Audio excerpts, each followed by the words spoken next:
We're so sorry, but given her situation, we just don't think Ava's difficult hair will photograph well with the other flower girls. It would be better if she didn't attend." The line went quiet. Not silent, but quiet. I could still hear the faint, sterile hum of the air conditioner in my small dental office, the distant whir of a polisher from the next room over.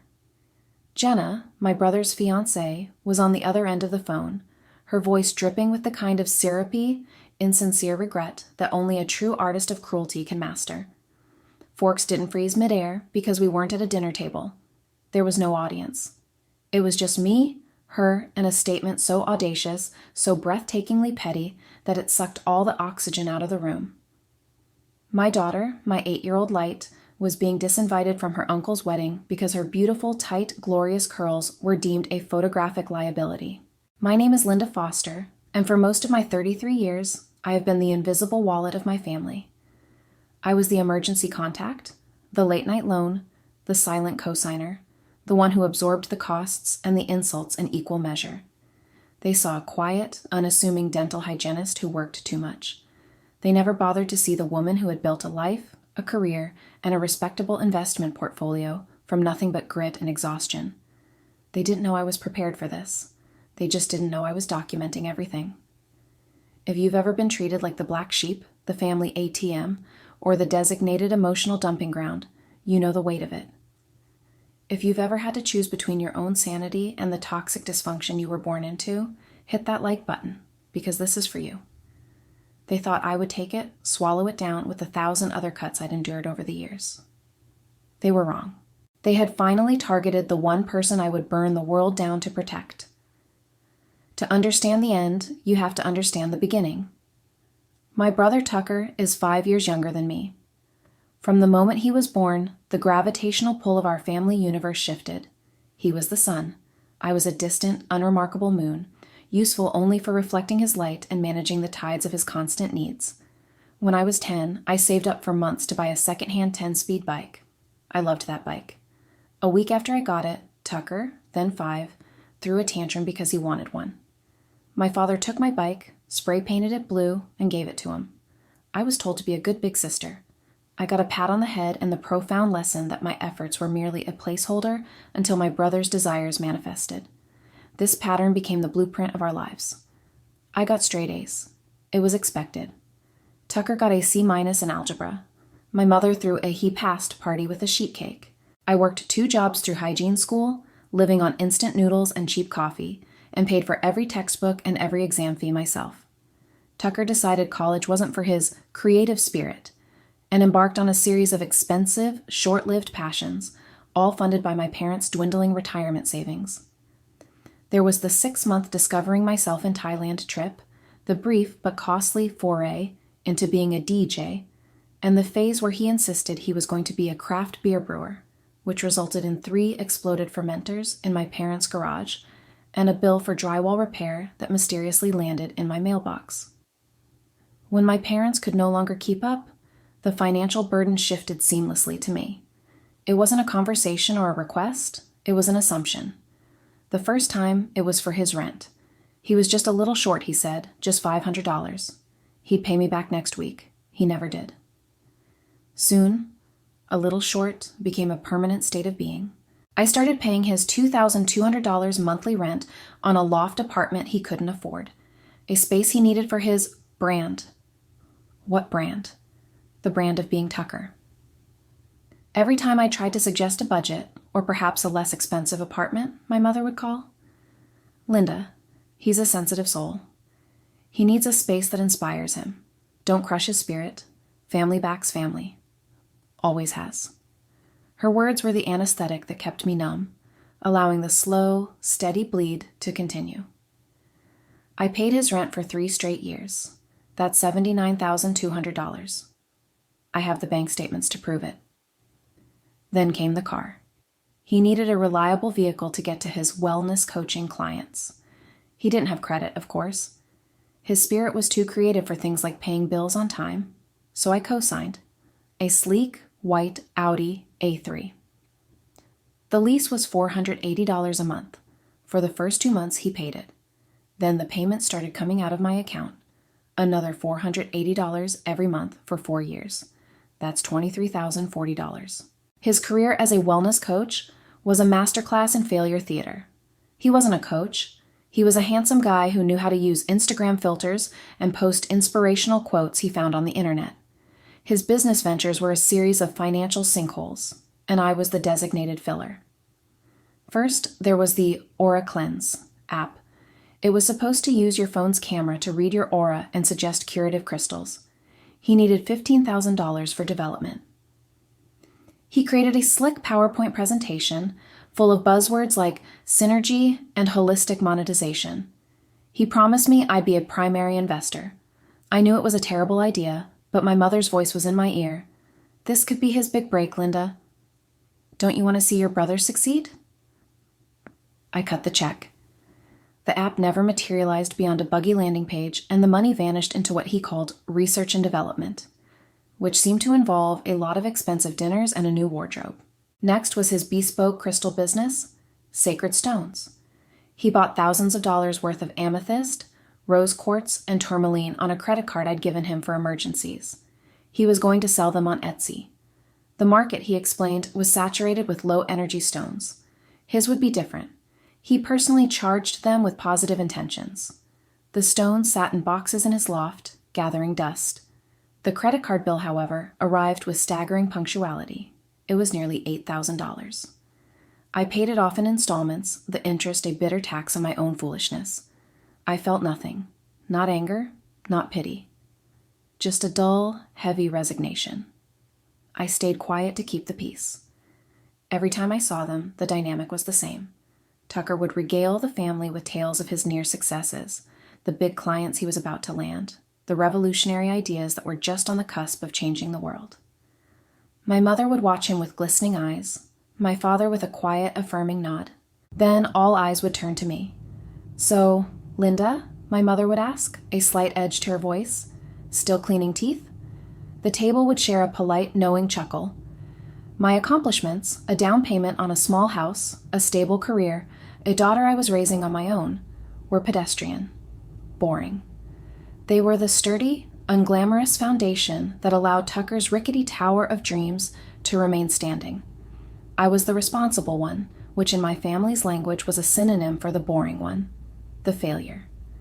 The birth of my daughter Ava should have changed things. It changed everything for me.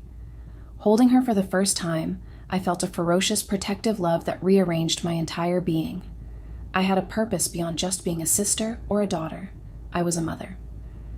To my family, however, Ava was just an accessory to my story. Another mouth to feed, another responsibility that tied me to my sensible, unexciting life. When Tucker met Jenna, things escalated. Jenna was a part-time yoga instructor and a full-time social media influencer who viewed the world through a Valencia filter. She was beautiful, ambitious, and saw in Tucker not a project, but a handsome prop for her perfectly curated online life. She amplified his worst qualities, his entitlement, his financial recklessness, his casual disregard for others. She was the spouse amplifier. Her presence gave his flaws a dangerous new legitimacy. Together, they were a vortex of consumption. They ate at the trendiest restaurants, took weekend trips to wine country, and wore clothes that cost more than my monthly mortgage payment. They posted it all online with hashtags like #blessed and #livingourbestlife. I knew who was really funding that life. It was the dental hygienist who packed her own lunch every day and bought her clothes from the sale rack. It was me. The cut was clean, every single month, from my bank account to theirs. The holidays were the worst. One Christmas, when Ava was 6, we gathered at my parents' house. My mother, the giggling enforcer, made a great show of the gift exchange. Jenna received a pair of diamond stud earrings from Tucker, paid for, I later discovered, with a cash advance from the emergency credit card I funded. Tucker received a vintage watch from Jenna's parents. My father, the silent enabler, looked at his plate, as he always did when discomfort arose. Then it was Ava's turn. My mother handed her a small, poorly wrapped gift. It was a plastic doll from a dollar store. Its hair was matted and one eye was stuck half closed. Ava, bless her sweet heart, said thank you with a polite smile. A few minutes later, my 8-year-old cousin, the daughter of my mother's favorite sister, was handed a brand new tablet and a gift certificate for a shopping spree. My mother just giggled. Well, we know Linda is so practical. She probably prefers Ava not get spoiled with electronics. She said it with a smile, a casual, devastating dismissal. It wasn't about practicality. It was a message. Ava, like me, was not important enough. I didn't scream. I didn't cry. I simply looked around the table. At my brother, who was showing off his new watch. At Jenna, who was taking a selfie with her new earrings. At my father, who was meticulously cutting his roast beef into tiny, perfect squares. At my mother, who was basking in the glow of her own casual cruelty. And I felt a cold, hard clarity settle in my bones. I wasn't losing a family. I was losing a burden. But I still wasn't ready to let go. The habit of hope is a hard one to break. Then came the wedding announcement. Tucker and Jenna were getting married. It was to be a grand affair at a historic country club. The engagement party was a spectacle. Jenna wore a white dress that looked like a wedding gown itself. Tucker gave a speech about finding his soulmate and business partner, and how together they were going to build an empire.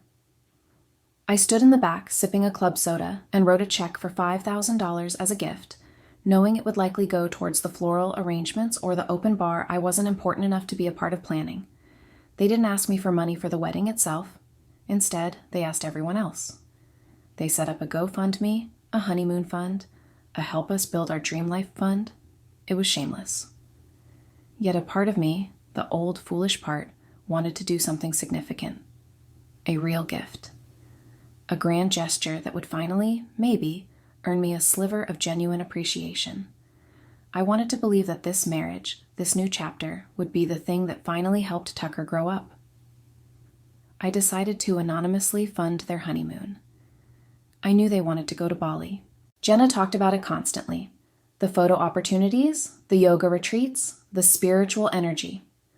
I spent weeks researching, found an all-inclusive, ultra-luxury resort that cost a staggering $18,000 for 2 weeks.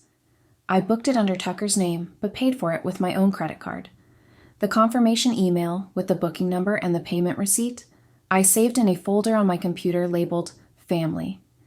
I imagined their shock and delight when they were told at the check-in desk that their entire trip had been taken care of. They would never know it was me.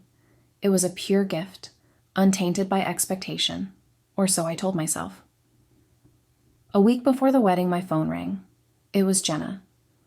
Her voice was sweeter than saccharine, a tone that always signaled an impending blow. She cooed about how excited she was, how perfect everything was going to be. She mentioned the flower girls, her niece, a cousin's daughter, and Ava. They'd had their final dress fitting. It's just, she began, and I felt the air chill. We were looking at the photos from the rehearsal, and Ava's hair, it's just so much. Much? I repeated, my own voice flat. You know, she said with a little laugh, as if I were in on the joke. It's so big and curly. It's beautiful, of course, in its own way, but it doesn't match the other girls.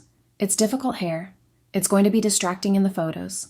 The photographer said it could cast shadows on the other girls' faces. I waited. I knew what was coming. The lie was so elaborate, so specific, it was almost impressive. The photographer. Shadows. It was all nonsense. So, she took a delicate breath. We've been thinking.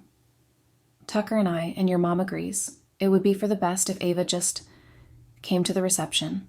She can still wear her pretty dress. But for the ceremony itself, it won't work. We're so sorry, but given her situation, we just don't think Ava's difficult hair will photograph well with the other flower girls. It would be better if she didn't attend. The room went dead silent in my head. The hum of the office faded away. All I could hear was the blood pounding in my ears. She had called my daughter's hair a situation. She had weaponized my mother against me.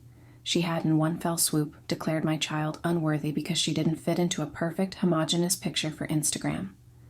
Ava was in the room with me, coloring quietly at the small table I kept for her after school. She had heard my end of the conversation, had seen the look on my face. She looked up, her big brown eyes wide with a question she was too young to have to ask. Is it about my hair, Mommy? Something inside me snapped. Not loud, not dramatic.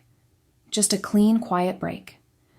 It was the sound of a chain that had been under tension for 33 years finally giving way. The hope I'd harbored, the endless well of forgiveness I'd drawn from, it all evaporated in an instant. All that was left was a cold, diamond-hard certainty. I turned away from Ava so she couldn't see my face, which I'm sure was a mask of utter stillness. I held the phone back to my ear. "Linda, are you there?" Jenna's voice was laced with impatient concern. "Don't make this harder than it needs to be." "No, it's not hard at all," I said, and my voice was unnervingly calm. It was the voice of a surgeon announcing a time of death. "I understand completely. Thank you for letting me know." "Oh, good," she sighed, relieved. "I knew you'd be reasonable. It's just for the best. For the pictures, you know." "I know," I said. "You want everything to be perfect." "Exactly." "Okay, well, I have to run. So much to do. See you Saturday." She hung up. I didn't move for a full minute. I felt nothing. Not anger, not pity, nothing.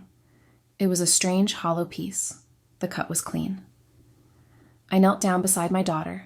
I took one of her beautiful, springy curls in my fingers. "Your hair is magnificent," I told her, my voice steady. "It is a crown.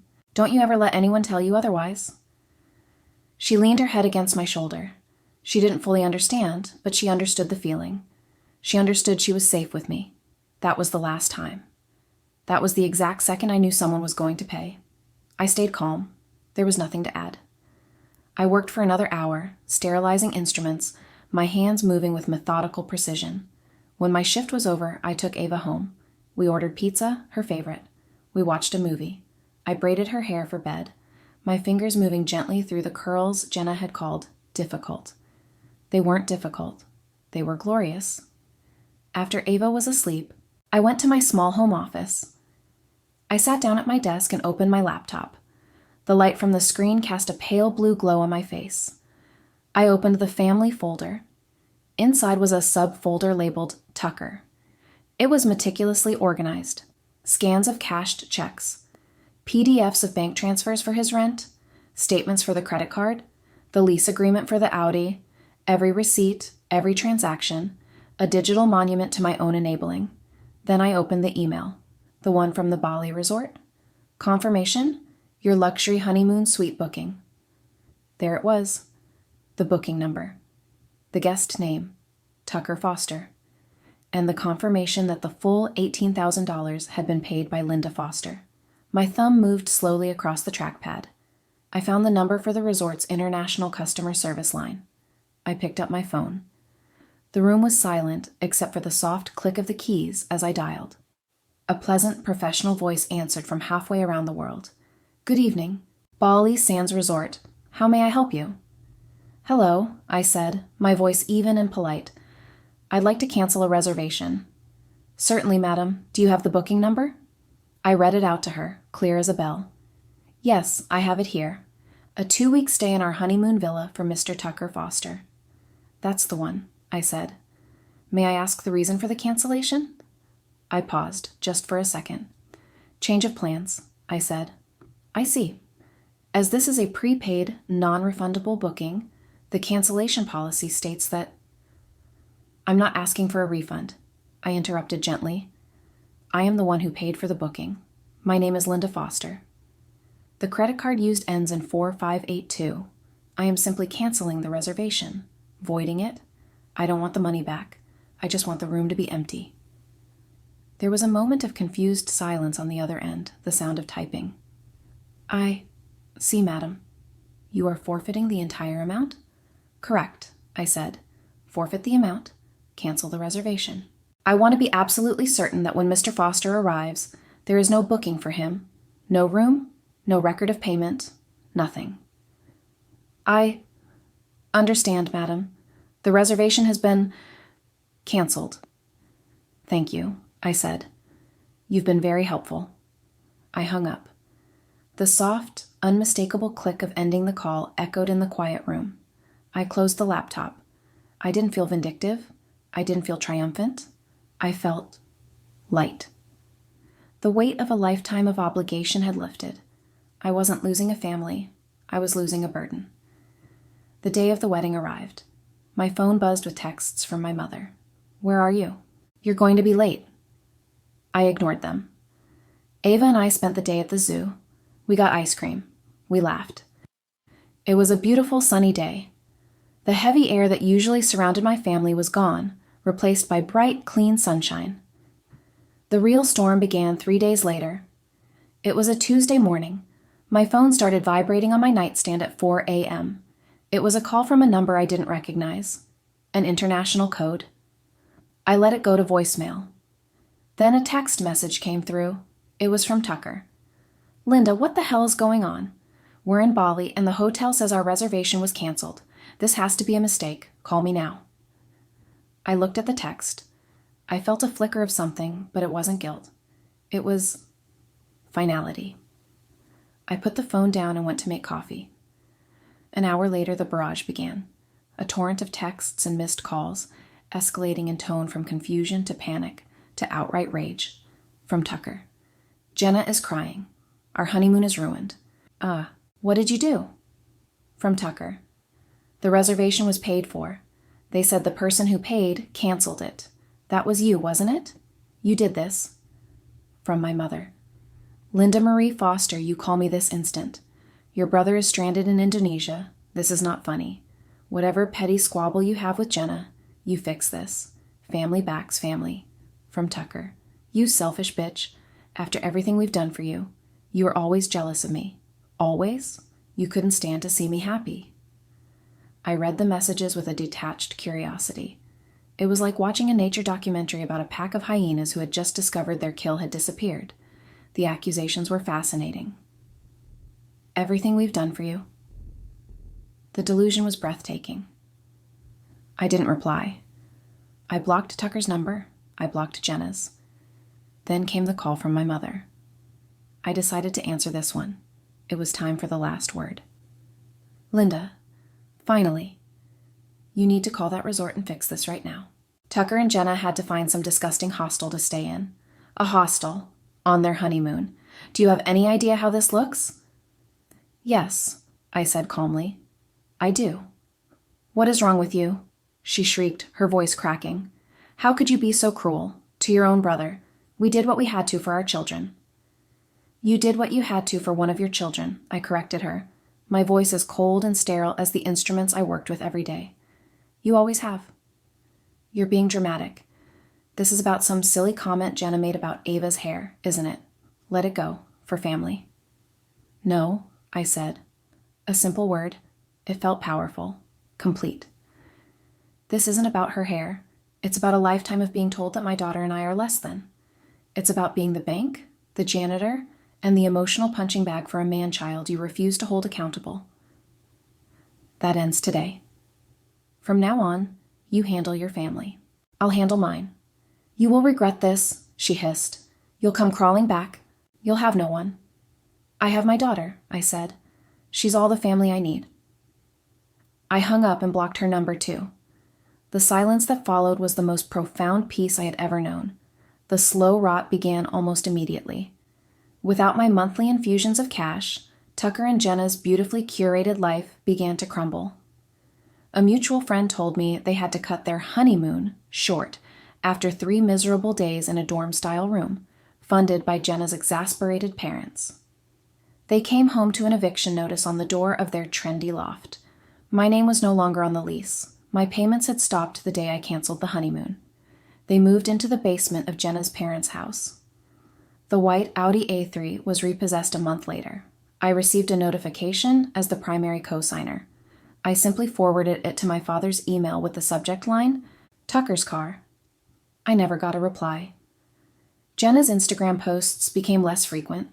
The glamorous brunches were replaced with filtered photos of sunsets, captioned with vague, angsty quotes about toxic energy and cutting ties with those who don't serve you.